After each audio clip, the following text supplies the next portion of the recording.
పెద్ద అడిగెత్తి బొక్క బొర్ల పడుతుంది. ఏమిటికయ్యా? అరే అందినంతే కాలు చాపుకోనయ్యా. అన్నం దానికి ఎందుకు ఎగిరిపోడు చెప్పు. ఇప్పుడు ఇజ్జత్ పోయే కథలు కాబట్టే.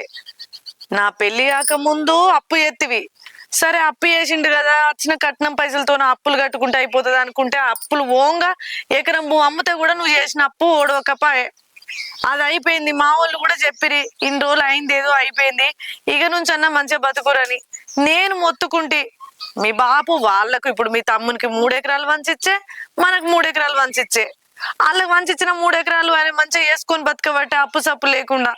మనం ఎకరం అమ్ముకుంటే వచ్చిన కట్నం పైసలు వాయే.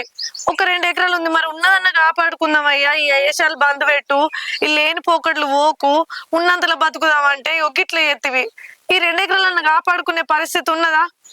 ఇదంతా విడిచిపెట్టు.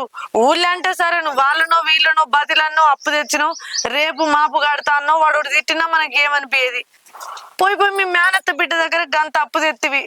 ఆమె సుట్టపొల్లు కదా, అయ్యో మా మేనమావ బిడ్డ, మా మేనమావ కొడుకు ఆపతులు ఉన్నట్టున్నాడు వచ్చిండని చెప్పేసి మాట కాదని లేక దుబాయ్లో ఆమె మొగడు ఉండి పంపిస్తా అంటే ఆయన తెలియకుండా మనకు డబ్బులు ఇచ్చే. ఇప్పుడు వాళ్ళకు నువ్వు కట్టవాయే, ఆయన దెబ్బన రేపు మాపో అత్తడు. ఎవ్వే నీ పంపిన పైసలు నువ్వు నీ సుట్టపొల్లకి ఎట్లు ఇచ్చినవే నన్ను అడగవా? మరి వాళ్ళు వాళ్ళకి కడతారా ఏంది కథ అని వాళ్ళిద్దరాలు లొల్లి పెట్టుకుంటే ఎవరికి చెప్పు. ఇప్పుడు లేత సుట్టపొల్లు కాదే, ముఖం చూసుకునేటోళ్ళం. అవ్వా మాట పోతే దొరుకుతుందా? ఎందుకు ఇంట్లేవు చెప్పిట్లా?